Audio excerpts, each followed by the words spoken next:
So guys, this United Kingdom Deacon has added his voice in calling out the Tinubu's government. This is coming after the APC-led administration.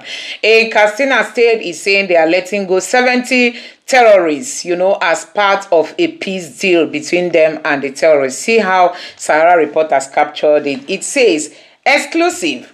Katsina government seeks court help to free 70 suspected bandits as part of peace deal. Secret letter reveals. It went ahead here to say, Katsina government confirms Sahara Reporter's report. Defense move to release 70 suspected bandits as part of peace deal. So guys, the Katsina government is letting go 70 terrorists. Under the Tinubu's government, we've seen so many Boko Haram fighters let go free. Nnamdi Kanu is being sentenced to life. Nigerians, where is the balance in justice? Tell me, where is the balance? I don't want you to condemn those calling for Biafra. I don't want you to condemn those calling for secession. This is enough to provoke a people. This is enough to make a people go angry. You are letting terrorists go. Under the Tinubu's government, we've seen several Boko Haram members being let go. Being let go in the name of repentant Boko Haram, rehabilitated Boko Haram, reintegration of Boko Haram into the Nigerian military. Even before we go ahead with this, let me show you what is happening now. The Nigerian military has raised alarm, saying, see what the Nigerian military is saying. Nigerian soldiers in the northeast demand end to repentant terrorist integration, link deadly attacks to leaks. The military men, the soldiers are saying, this repentant Boko Haram you people are bringing to the Nigerian military, they are leaking our secrets to our enemies. Recently, we saw how Boko Haram planted explosives that killed 9 soldiers immediately, and many of them got injured. They said when they planned the attack, they leak it. Now they are protesting. So guys, a whole lot is happening in this country. We cannot be silent anymore. Now, many people are asking Tinubu, if you can jail Nnamdi Kanu, why are you not jailing? Why are you not jailing the terrorists? Why are you not jailing them? Why are you not sending them to jail? Now, see how this headline says. The only true repentant insurgent is a dead one. Dr. Ogunsoya condemns amnesty for repentant terrorists by APC-led Katsina government. And this one here says, Tinubu has no right to detain Nnamdi Kanu while Katsina governor frees 70 terrorists. It's not only the Katsina governor, we've seen it even before now. Terrorists being rehabilitated, giving taxpayers money, and they go back into the bushes. Some of them are reintegrated into the Nigerian military. And now the Nigerian military is crying. Now, see this headline says, how Nigerian government used already abolished law to jail Nnamdi Kanu as NCJ, NBA keep mute. They keep mute. The Nigerian Justice, what is it called? Nigerian Justice, I don't know what that C represented, and the NBA. They are all keeping quiet. Justice Omotosho, I don't know how much they gave him. I don't know what led him to this, but see, he has just done his career. You cannot work with the APC without you destroying your own self. And I just hope that the international community will come and look into this matter. Now, this United Kingdom Deacon is saying, breaking news update on Nigeria's prisoner of conscience, Nnamdi Kanu, in Islamic Sokoto prison.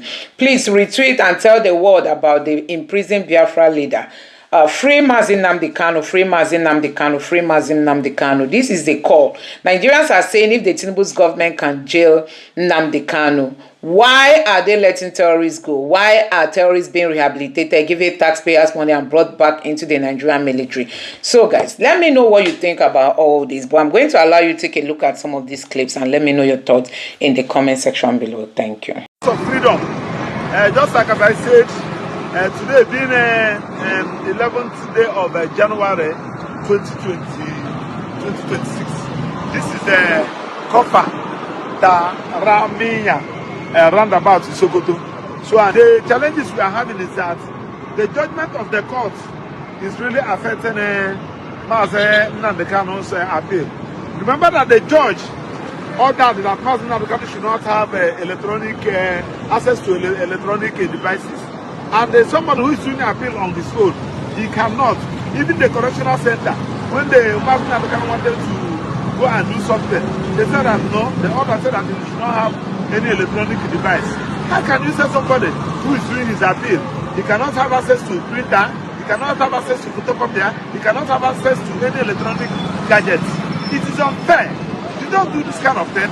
Now, the consultants, most of the consultants and the people, the sympathizers, the experts that have sympathy for him has given me their various contribution in their bill. You can see it. Now, I'm giving him the hard copy. It is now left for him now to see all these things, put it together, and he print it out and sign and file his appeal. But he cannot do it. I just gave him the hard copy. He was telling me the challenges he's having. Today is the 11th day of January, and the judgment was given on November, and he cannot file his appeal. I have not seen this kind of judgment in my life. I know what I'm saying. Now, is this not against the principle of fair hearing?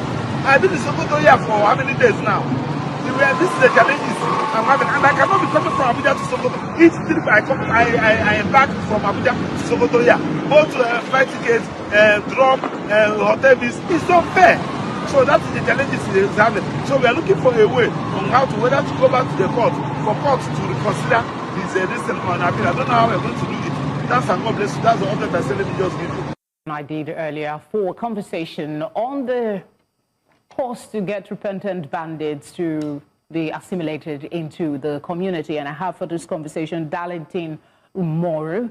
He is a security analyst, as well as Abubakar Kankara, who is a conflict journalist. Thank you, gentlemen, for obliging us tonight. Darlington, I will come to you with the first question on this secret document and its release. What are your thoughts on perhaps this thing happened it was dated January 2, and today we have this document in the public domain. Your thoughts around its release to the public and the response from the government, the defense that they're putting up? What they have said is that they are releasing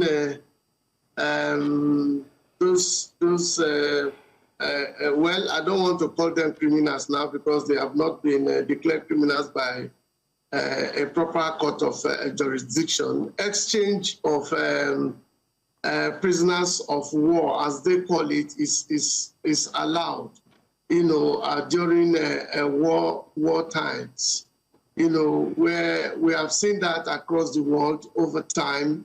And when one side will say, release our men, and then we'll give you back your own men without paying ransom. It's actually a part of what is described as the non-kinetic approach, which is what is going on in Katsina now, and it's expected to also go spread across some other areas. But here is the worry. Here is the worry. On the one hand, the public is told by the federal government that there will be no negotiations with terrorists and bandits. And we've seen an increase in the spate of kidnapping, not just in up north. It's down here in the south as well. People are getting kidnapped for ransom. And then you hear that these bandits are being assimilated into the society. The Commissioner for Internal Affairs says that they've not broken any law, and it is part of an ongoing negotiation. Is this not in contradiction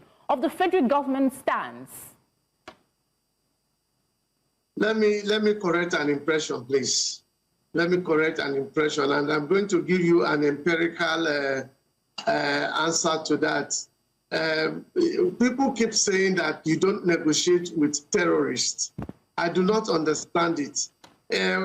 America, once upon a time, negotiated with the Taliban, and that negotiation was done by the king of Qatar, where one American soldier was expected to be released by the Taliban, and 7 deadly Taliban in Gautama Bay were released back to them just to secure the life of a certain Sergeant Bo of the U.S. So when people say you don't exchange or you don't negotiate with terrorists, I do not understand it.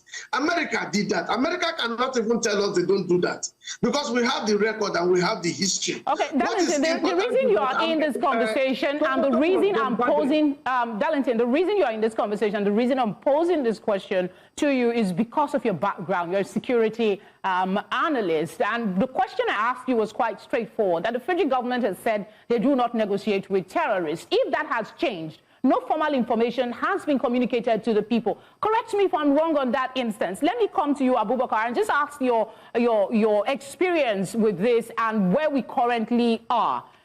People are being kidnapped on a daily basis, and ransom is now being paid. And then you have a government who says that they are going to take back people who are repentant. From your experience, what are some of the criteria that makes these people truly repentant? And are there any guarantees that these people will come back to the society and be meaningful? I think, kidnapping now is one of the most profitable criminal enterprise, especially in northwestern Nigeria and in north central and other part of the country.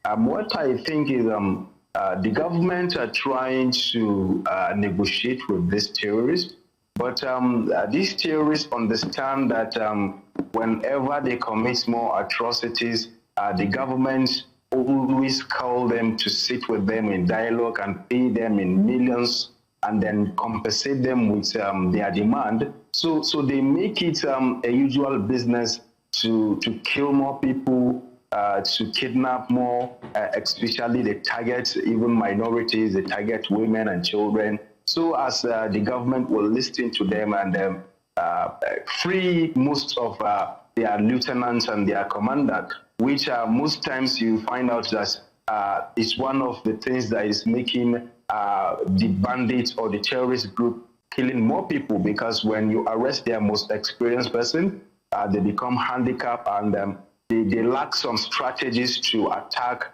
or invaded some security personnel. So with a return of these people, they said repentant, I think we may see more chaos and more people being killed, because they have killed most of the people protecting the civilians, most especially the vigilante and the local security, and now coming back is a mock on the citizens, and then that will also impose more fears on the citizens, because they will understand that people that are meant to protect them are now protecting the terrorists. I think the government should think about this, because a lot of citizens will not find it easy when they see this terrorist group being reintroduced back to the community to continue their atrocities until or unless they have fully repented,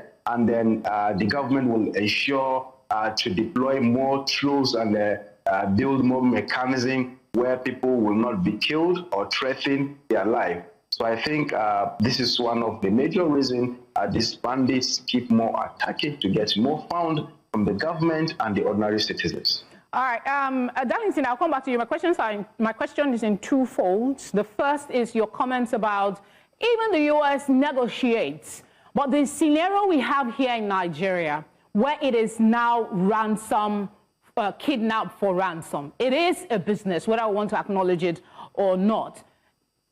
One U.S. citizens, we know they will go anywhere, but do we have that culture here in Nigeria? That's on the one hand. Then on the other hand, based solely on your capacity as a security analyst, what are the implications of this continued negotiation in a climate that isn't showing any support from these so-called bandits who are saying they are negotiating, but on a daily basis we see people killed, communities destroyed, and people kidnapped? Well, even when the government will want to take such actions as revenge against the terrorists and the bandits, they will not come to television to tell you that. We have often had reports where, particularly you journalists, shy away from reporting situations when the army, the Nigerian military conquers. When the Nigerian military overruns the terrorists and the bandits, it is in most times not given the kind of publicity that you will give to it when a soldier or a military man is killed. You know, so it's not as if all of that does not happen, but it is whether the journalists are actually giving adequate priority to reporting all of that. Talking about culture, I don't know what you mean by culture, whether it's our culture.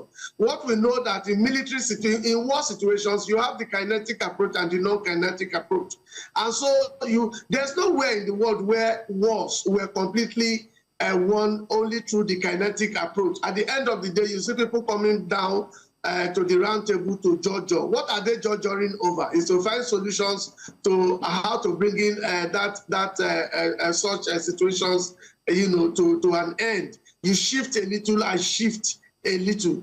Now, I just told you that if the number of persons in captivity in the hands of these bandits and terrorists that are being released now are far more than the number of persons that they are demanding that the Katsina people are releasing to them now. I don't know if you agree with that, but I think those facts are available for you to check. All right, Darlington, I wish we had more time. Honestly, I wish we had more time, because I would scrutinize your comments about the media. You're literally saying we are accomplice in promoting the blood and not the rescue by the military. But maybe that's a conversation for another day. Abubakar, thank you. So guys, let me quickly take you through some of the reactions coming from Nigerians as regards to some of these headlines that I've shared with you. So you have seen what this man is saying, that Nnamdi Kanu should be let go. This person reacted, the man from the United Kingdom, he said Nnamdi Kanu should be freed. Now see how some Nigerians have reacted. This person said the world can see the level of wickedness of Nigerian leaders against Igbos, predominantly Christians in Nigeria. The high level of ethnic profiling to silence Igbos. This other person here said, Nigeria is a crime to humanity. Mazin Nnamdi Kanu needs you now. Okay, this is Rep James. I think he's referring to a rep in the United Kingdom, representative of the people of Southeast Michigan. Husband, okay, a rep in the United States that represents the Southeasterners. Honestly, what they've done to Mazin Nnamdi Kanu is unbelievable. It's really, really unbelievable, you know. I don't know who is going to help Ndibo out of all this. Who is going to help Ndibo out of all this mess that we are seeing? Nobody can come to our rescue. Like I told you guys that a house was burning with Igbo traders in it, and the fire service was demanding for 35 million naira. See, today, if we were in a sane environment, investigations would have taken place. You know, investigations would have taken place. How can you jail Nnamdi Kanu with a non-existing law? Just tell me how you are going to jail Nnamdi Kanu with a non-existing law. It's unbelievable. It's unbelievable, and you let terrorists go. You let terrorists go, but you jail Nnamdi Kanu. That tells you what people are talking about. That tells you the level of criminality in the Nigerian system. The Igbos are like another set of devils. I don't know why the hatred. Now, let's see some of the reactions. And the worst part is that we don't have leaders. Ndi Igbo nwekwere leaders. We don't have. We don't have. The northern leaders are the ones pushing for non-kinetic in dealing with terrorists. Northern leaders calling for non-kinetic. People who have killed the Nigerian military men. They've killed so many people. They've beheaded some. They've killed many Nigerians. They are being asked for non-kinetic. And Tinubu is answering them, yes, sir. Yes, sir. To please the North. Tinubu is doing their bidding. The Tinubu's government cannot come out to say no. It is injustice. Why should we silence these people and let these people go? Nnamdi Kanu has never carried a gun. Why is the Tinubu's government allowing it? Does Tinubu even know that eternity will never forget that it was under his regime that Nnamdi Kanu was jailed? We were looking for a southern leader. Give us southern leader. We're thinking that when a southerner takes over, it will bring relief on the people from the south. But you can see it's a burden. Recently, how many people were killed in Oyo State? I think 5. The terrorists came out from the bush and bite 5. Ibadan to Lagos, how long is it that Tinubu cannot sit up and know there's fire on the mountain? You are doing it thinking you are doing Ndibu. Individual Ndibu, majority of them are doing well. At least they can feed their families. They can take care of themselves. They can send their children to school. I mean, Ndibu are going to school as in, I wish we are being carried along. I wish the government can give Ndibu the kind of privilege they give to people like Dangote, Bua Cement them, and all of them. The North owns Nigeria. The oil in Nigeria, the oil in River State and South is the gas that is there, the oil that is there. How many Southeasterners are benefiting from it? Majority Northerners. Majority Northerners. The wealth of this country has been shared. The Igbos have been ostracized. Just allow them to live in peace is problem. You are in Lagos, you are doing business. You have taken over Lagos. We will not allow you. You are in Abuja, you are doing business. You have taken Abuja. We will not allow you. You are in the north, you are doing business. This person said something against the prophet. They will start all kinds of crises just to intimidate Ndebo. Okay, allow them to go. No, it's treasonable offense for you to ask for secession. Where in the world? Where? How come Nnamdi Kanu was sentenced to life imprisonment and terrorists are let go for free? Now the Nigerian military men are raising alarm. Soldiers are complaining that the repentant Boko Haram brought into the Nigerian military are leaking their secrets to their fellow terrorists. They repented, not in the heart. The federal government uses taxpayers' money in the name of de-radicalization. Pay for them to be reintroduced into the society and possibly into the Nigerian military. Now, they told us that it's a lie. They are not taking them. See, Nigerian military men are the ones exposing the rots in the system. That all those people you say are repentant Boko Haram, they didn't repent an inch. That they are leaking our secrets, coming to get training, and then leaking our secrets to their colleagues out there. Recently, we saw how explosive killed 9 Nigerian military men immediately, many of them injured. Possibly some may have passed on from those injuries. These are the things we are seeing. Anyway, guys, let me know what you think about all this happening in Nigeria today. Let me know your thoughts in the comment section below. Please don't forget to subscribe and turn on the bell notification for more updates. Thank you.